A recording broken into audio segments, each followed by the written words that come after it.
Hi, my name is Christian Reyes and I'm a software expert, and I'm going to show you how to replace multiple headers in Microsoft Word. So this is pretty simple, pretty straightforward.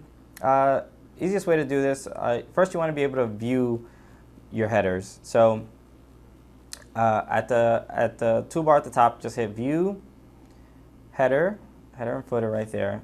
It displays the header and footer of the document. You can type whatever you like, whatever you want your header to be. I'll just type header, footer down here. We're not really focusing on the footer, but you know, it's there for the sake of this tutorial. Now, if you need to, you want to add this header across every single page, this already does it.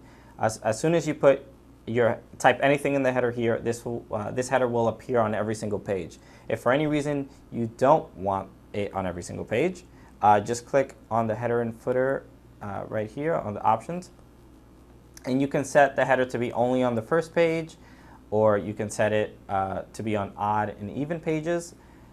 So you have your different options right over here. So that's it. That is how you replace multiple headers in Microsoft Word. My name is Christian Reyes. Thank you.